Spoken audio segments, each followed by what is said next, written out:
आज की कहानी है मेरी, जो एक सच्ची घटना पर आधारित है।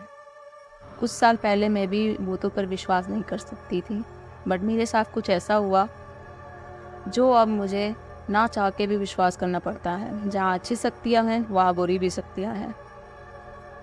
मेरे साथ 2-3 साल पहले क्या हुआ ऐसा जो मुझे भूतों पर विश्वास करना पड़ा। चलिए चलते हैं बिना वक्त जाए किए बिना। मेरी गर्मियों की छुट्टियों के दौरान मैं अपने सबसे अच्छी दोस्त अन्नू के घर गई हुई थी। उस दिन उसके घर पर पूजा हो रही थी, तो हम दोनों सड़क के आखिरी में उसके पड़ोसी के घरों में फूल चुनने गए हुए थे। पास में एक बैनर बना हुआ था जिसमें एक राहुल नाम के लड़के के अंतिम संस्कार की घोषणा की गई थी। अनु उसे देखकर चौंक गई थी और इस खबर को लेकर उसने आसपास के लोगों से पूछताछ भी की कि ये बात सच है कि राहुल गुजर गया है।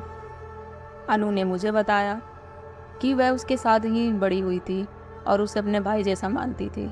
जब से वह हायर स्टडीज़ के लिए शहर चली गई तब उसने से ज़्यादा बात नहीं की, ना उसे देखा।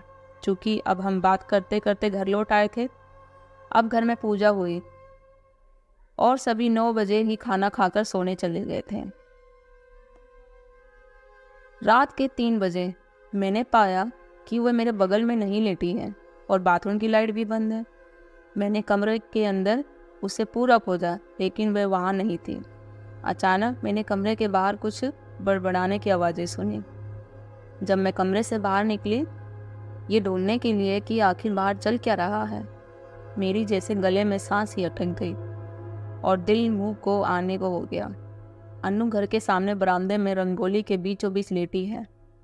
उसने मुझे इतनी लाल आंखों से देखा जैसे लाल लोहा उसकी आंखों से टपक रहा हो। उस समय तक घर का हर सदस्य बाहर आ गया था।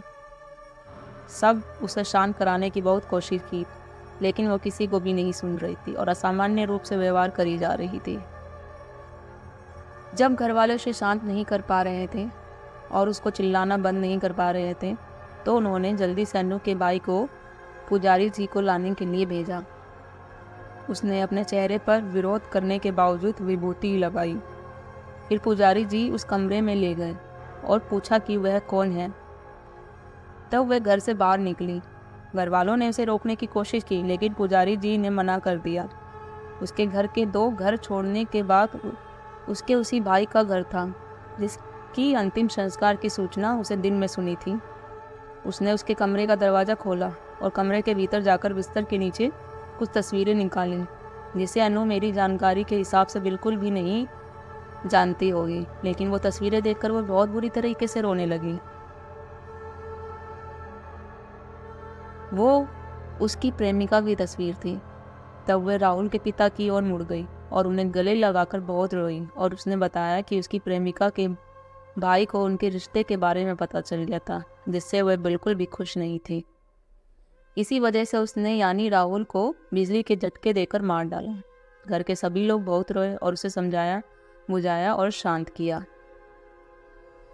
उसने फिर पुजारी से अपना पसंदीदा भोजन समारोह रखने के लिए कहा। वह आएगा और खाएगा। तब तक अनु अपने शरीर में वापस आ चुकी थी। वह बस सामान्य रूप से व्यवहार कर रही थी। उसने सबसे पूछा कि वह वहाँ कैसे आई। उसका सारा बहुत दुख रहा था। वह बहुत ज़्यादा थकान महसूस कर रही थी। उसके माता पिता उसे घर वापस ले आए और राहुल के पिता ने उसे दोपहर के भोजन के लिए आमंत्रित किया। दिन में खाने के समय सब उसके खाने का इंतज़ार कर रहे थे। जैसे उसने खाना शुरू किया, उसके बाद सबने खाना चालू किया। मैं उसे लगातार देख रही थी। रेशम प्लेट में परोसे जाने वाले सबसे पहला पकवान था और मैं ये बात अच्छे से जानती थी कि उसे रेशम बिल्कुल पसंद नहीं है, लेकिन उसने अपनी प्लेट में एक भी दाना नहीं बचाया और चुपचाप सब खा लिया। वह सामने लगी राहुल की फ़ोटो देखकर मुस्कुरा रही थी। पहली बार अनु को इस तरह से देखकर मैं बहुत चौंक गई थी। मैं उसे बहुत सालों से जानती थी, लेकिन वो एक साधारण सामान्य लड़की थी मेरे लिए, केवल तब तक जब तक ये सब नहीं हो गया था। और उस दिन के बाद जो भी मेरे विचार बाहरी शक्ति में विश्वास नहीं करते थे, वे बदल चुके थे। ये मेरा पहला अनुभव था। मैंने लोगों को कई भूतिया कहानियों, सुनाई हैं, लेकिन जब तक मैंने इसका अनुभव नहीं किया तब तक उनमें से किसी भी पर विश्वास नहीं किया गया। आशा करती हूँ आपको ये मेरी कहानी, जो मेरे साथ खुद ही घटित हुई, वो पसंद आई होगी। और जो नहीं मानते कि हाँ ये बुरी शक्तियाँ नहीं होती हैं, उनको भी विश्वास आ गया होगा कि जहाँ अच्छी शक्तियाँ होती है वहाँ बुरी भी शक्तियाँ होती हैं। अच्छी लगी होगी मेरी कहानी तो आप मेरे चैनल को सब्सक्राइब करें, लाइक करें और हाँ शेयर करना बिल्कुल मत भूलें और साथ ही बेल आइकन भी दबा दीजिए, ताकि ऐसी और ही सच्ची घटना पर कहानी मैं आपके सामने लेती आती रहूँगी। जल्दी मिलती हूँ मैं आपको अपनी अगली कहानी पे। तब तक के लिए शुभ रात्रि।